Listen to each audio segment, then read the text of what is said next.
Shadows.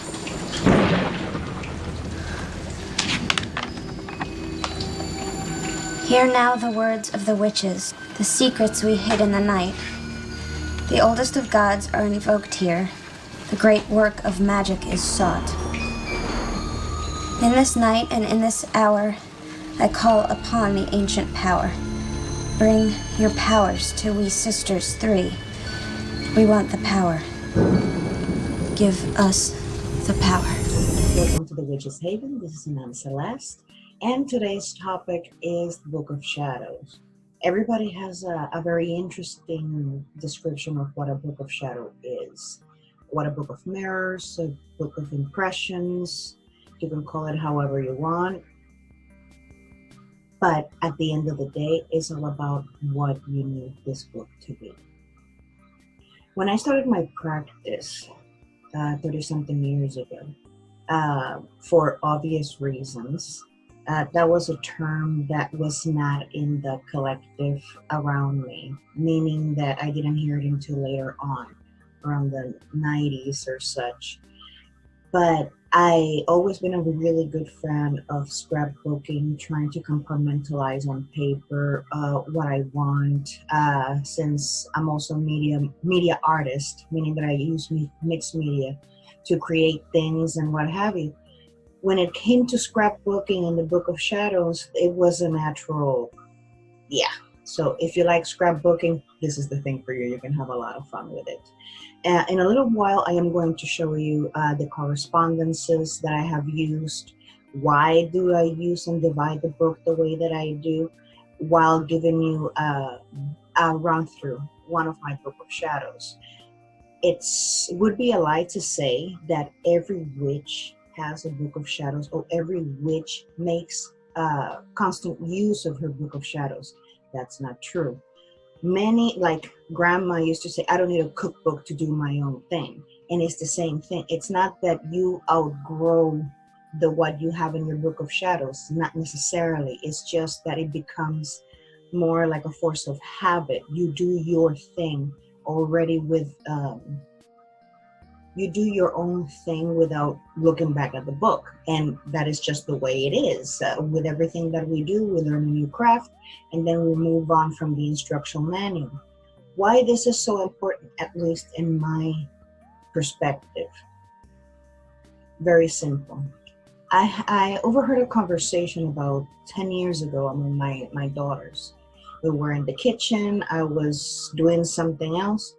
And they were talking about how people pass information from generation to generation, meaning movies, pictures, stories, and what have you. And back then, I had this same book that I'm going to show you. Now, this is the kicker. They were fighting over who was going to keep my little scrapbook, quote unquote, my Book of Shadows. And it got me thinking, maybe this is not about me per se. Maybe this is about the legacy that we want to leave behind. A lot of us go to Instagram or go to Pinterest or go to other websites trying to copy or recreate the charmed Book of Shadows. It's an amazing and beautiful piece of artwork, and it can be achievable through many means. You can age your book, you can do so many things, but it doesn't make it wrong. A Book of Shadows, it's like I was gonna say a glorified journal or a glorified diary, but it is what it is. It encases your experiences, it encases what you have learned throughout the years, what worked, what doesn't work. What sometimes I call nature gifts, omens, dreams, sigils. And it depends on how you want to organize that, how would you want to display it. That is going to be the game changer. Not everybody wants everybody else to know that they're a witch, having this huge Merlin type John Dee in the middle of the living room giant book, so everybody knows that they conjure magic. That's not true. Many people just like to have their own craft in their own way. And then there's more artsy people, like myself, no pun intended, that would love to do a lot more with those pages. There is this amazing YouTuber called Molly Roberts. I found her a couple of years ago, and I was amazed and mesmerized to the way that she channels her art. I know many witches that admire her for that, because she brings her own take into her craft, expressing herself and what she needs and what she wants to accomplish through art and through her books. Now, a book of shadows should do three things. They must give you a reference guide. They must record your progress, and they help you put a timeline on your that said progress. I was going through my book of shadows yesterday, at this specific book of shadows. I have many. I have a book of mirrors, I have a book of sigils, I have a book of intentions, a book of quotes, not quotes, quotes from myself, quotes from other people. But this in particular, I was going through it yesterday, and it brought a tear or two to my eye, because it helped me understand how far I've come. It have helped me understand that even back then, when I was still growing as a person, as a woman, as a mother, as a fellow human being, I had a lot to give. I had a lot of wisdom, little pearls of wisdom to give to myself. That happens a lot when we do journaling. But in the case of Book of Shadows, you can combine the journaling aspect with a more inspiring aspect. Why? Because you are seeing your flaws, you are seeing what you want, and you know that there's certain things that you need to change, adjust, or reinvent to actually help that in particular manifest. Let's see how this simple notebook that I bought at Ross for, I think it was $4. It was $3.99. Became the subject of debate for my two daughters back in the day. Remember back then, they're in their 20s right now, so they have a different perspective of what witchcraft is, and they became their own thing. It transformed into something else. So you have to be careful of trying to copy things like this from other people. You can get inspiration, because that's what it's all about. That's why we're here, to try to give you some inspiration and try to go about your craft. But don't let anybody tell you that it wouldn't work. Don't let anybody tell you that that's not the way it should be, that you should or shouldn't put certain things in your book of shadows. Once you put all of that crap in your mind, that shouldn't, it defaces the value of the book. Why? Because it's supposed to be a representation of the essence that you put in it. And if that essence is not to grow and evolve, you're going to grow away from it. So let's do this. This book, I got it, this journal, because these are journals. This is just a journal that I got at Ross for not even $5, and is leather bound, completely stitched, and is a really good quality stitched. And this is the thing, and I hope I don't get a lot of flack for this. Actually, I really don't give a shit. There is some of them have quotes, famous quotes, other has verses from the Bible. I got this because when you have a book like this, it is a diary, a journal, a book of shadows, what have you, it should inspire you whenever you have it in your hand. It should make you want to do better. It should make you get you out of that funk or that depression or what have you. And that's exactly what I did. I saw this at Ask and it will be given to you. Seek and you will find. Knock and the door will be open to you. This is from the book of Matthew 7:7, and I think it's a wonderful way to actually keep you grounded, to know what it's really important, in the sense that you have to do your part. And this is the thing about about any craft. You have to do your part. And it was an empty one. Let me see if I can, you see, it came out like this, just like any notebook. Okay. Everything that goes into your book of shadows should have a meaning. Not a meaning to other people, a meaning to you. If it is a butterfly, if it's a firefly, the colors, everything should be put according to your, what you need at that moment. This is nothing out of the ordinary. This is just some magic markers and some cutouts. Always start with a thank you. Thank yourself, thank your universe, thank your practice. A practice grown from gratitude always yields its benefits. This was one of the things that made me tear up yesterday. I wrote this a long time ago, and whenever I would start a new part in a new section on my book, I always try to write not an inspirational quote, something that would talk to me, in specific. And this one says, the secret to any magical pursuit is having love in your heart, mind, and soul. Love has more power than any conjuring or prayer. That made me tear up a bit. It's really a do-it-yourself dream come true. As you can see, it's old. And it has had some wear and tear.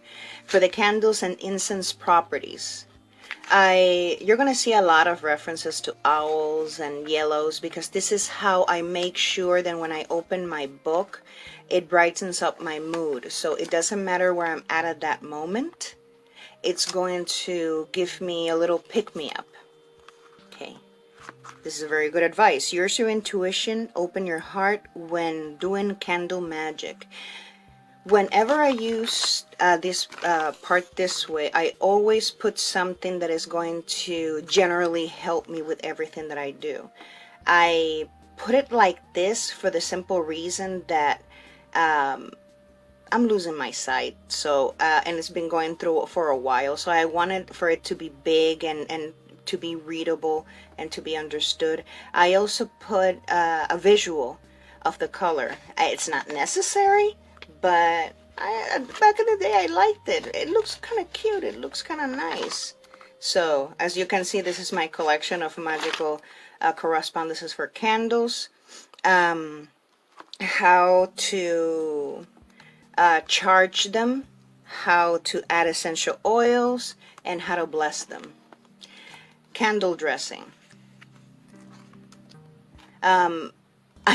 This is where the little drawing is coming in hand. The different types of candles, what they're used for, candles in jars, what I have been used them for. Always try to put something, as you can see, you don't have to draw anything. You don't have to be an artist or anything like that. Just go back to your 5-year-old self and start cutting and start putting some pics and stuff. For love, for money, for health. Essential oils. This is a fun way of putting the correspondences for your essential oils.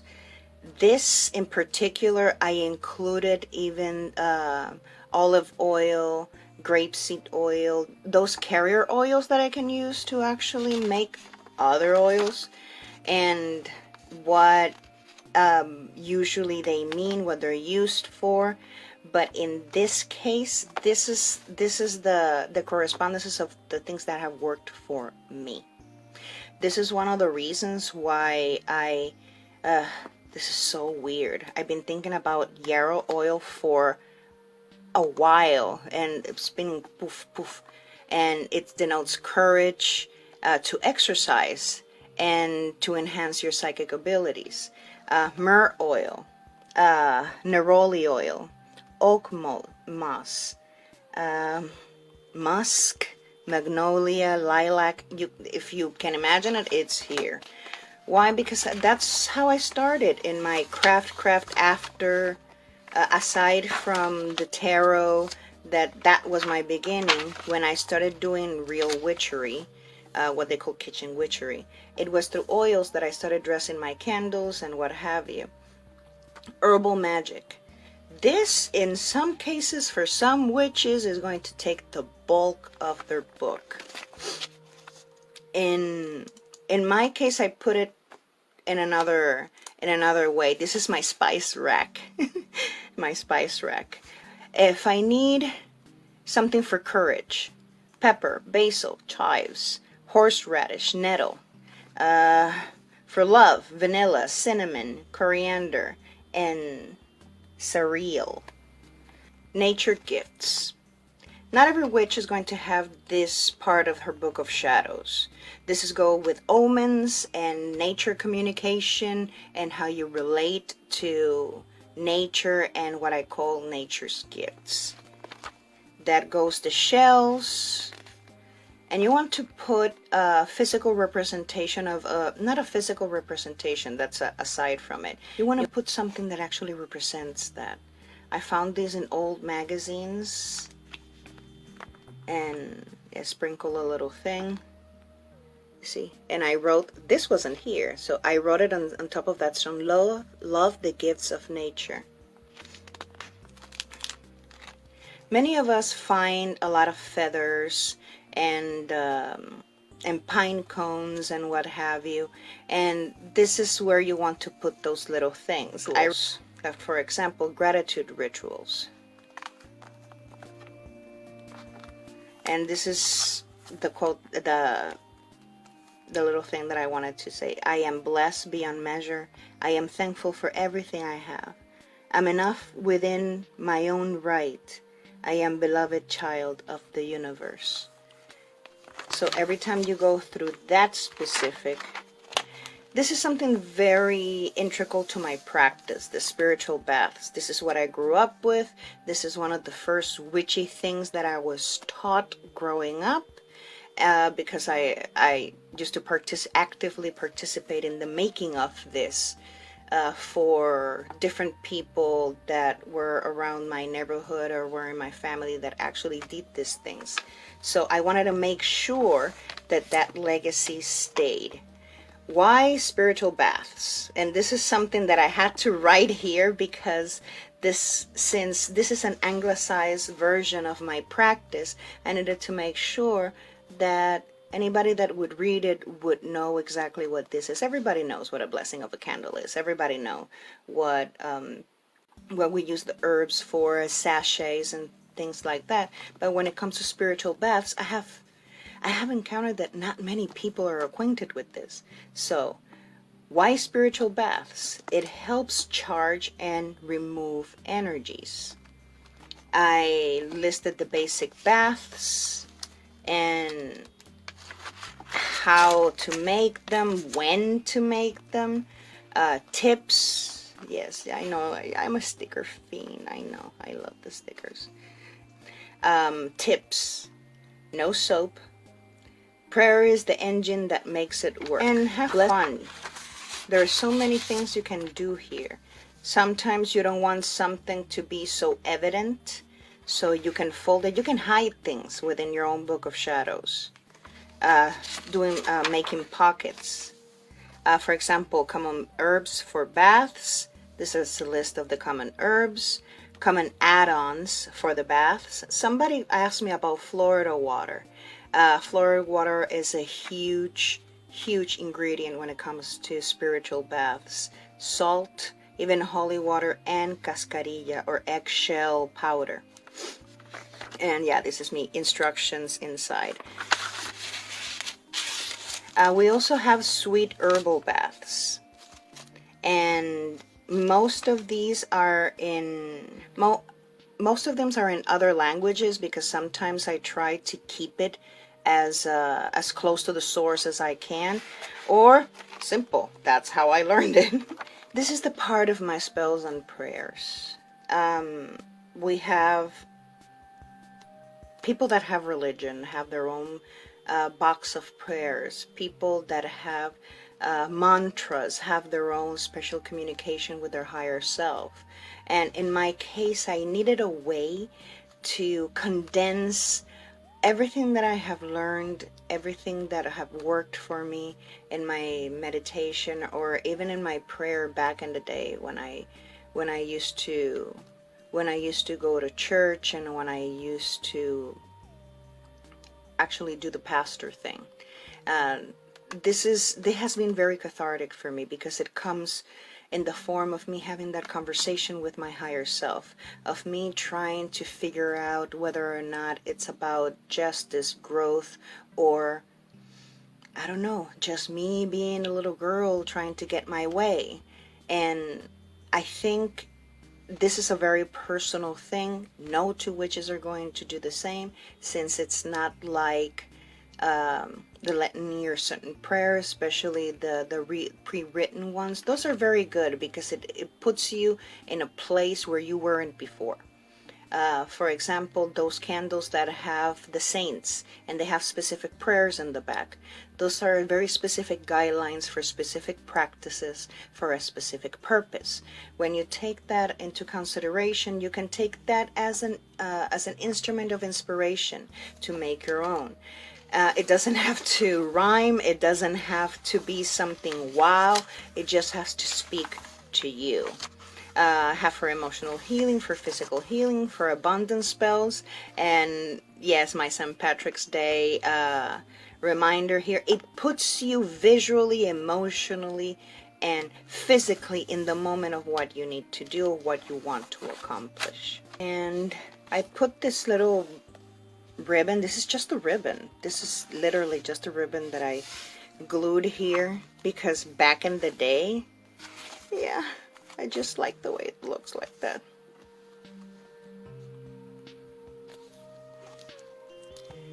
This little guy right here has been in my life for a while, and velvet. I love velvet.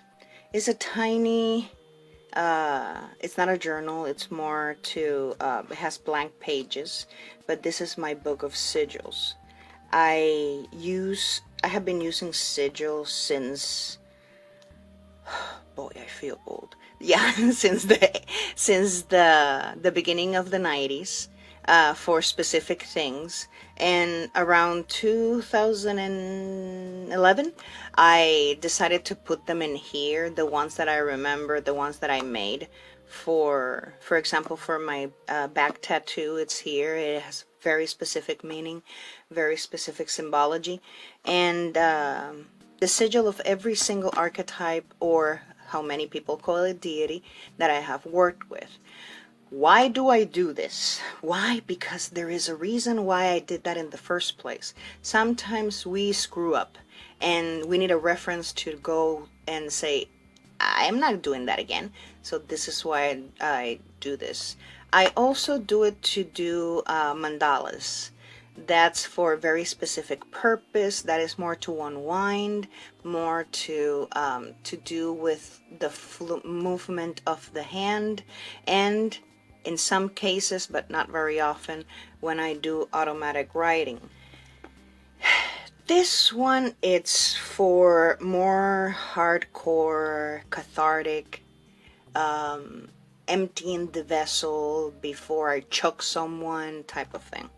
Okay, this is another type of book of shadows that I actually use for automatic writing. I incorporate with drawings, and I think I published a picture of this in Facebook a long time ago in 2016. We mature with damage, not with the years. Even a mere mortal becomes a god when love is the fuel of their journeys. This is where I call on my own bullshit. This is when I put down when I was wrong, what I need to change, what I need to improve on, and how that I felt at that moment and how I got out of it. And and it's very fitting, God grant me the serenity to accept the things that I cannot change, to change the things that I can, and the wisdom to know the difference. It's very fitting. It is very fitting for those outbursts of frustration. This one is another example. I don't have anything here, but this is, I also had this for a while. Just saw it and I said, this is beautiful. And this is also leather bound. This is another type of journal. So I believe in everything, and in everything I am a believer. Beautiful. You see? You see, Evans has the price. You see $4.99 from $12. And I think it's amazing. It doesn't have to be a $300 thing. If you only have those school notebooks, that's all you need, girl. That's all you need. Remember the Witch's Haven here on YouTube and Facebook. The links are down below. And remember, every 2 weeks we have a new topic. Those topics are to give you, and you can submit your own video to give your own take about that same topic. This goes into this huge library of videos so other people can actually come and see. Not everybody, probably you don't like the way that I do it. Probably you like more the way that Angie does it, or the way that other witches do it. And that is the whole point. We cannot encase a practice like this with just 1 or 2 perspectives. And that's why this is so important. The Witch's Haven is a place for everybody to put their 2 cents. And yes, I am going to put it that way. The 2 cents in this giant coffer of knowledge. Why? For that same reason. With your input and your wisdom regarding your experience of what works and what doesn't work for you. And to show to the world that there are different ways of doing the same thing. Also is a great opportunity to leave your contribution. It will include your links, it will include your social media, it will include your personal and professional information if you have a business. So it's everybody wins here. You give your 2 cents, and also the community gives you something back. Also, it's going to include the links to your channel, your YouTube channel, so people can find you more easily and subscribe. So don't forget to like, subscribe, and share, and think about it. Well, how would you do your Book of Shadows? How are you actually making the magic in those papers? And when I say papers, I mean, yes, all of those papers that you have all over the place, or in binders, or in bounded books. Have fun. Try to remember how you felt when you were a little kid and you had a box of crayons and, I don't know, some glue and some scrap paper. Be creative. You don't have to buy a $200 or $3,000 like the replica of the Charmed book. I almost had a heart attack when I saw that. But they're works of art. A Book of Shadow is not supposed to be a work of art. A Book of Shadows is supposed to be the reflection of your progress, the reflections of your ups and downs in your craft, and what ultimately made you what you are today. Come home, or make thyself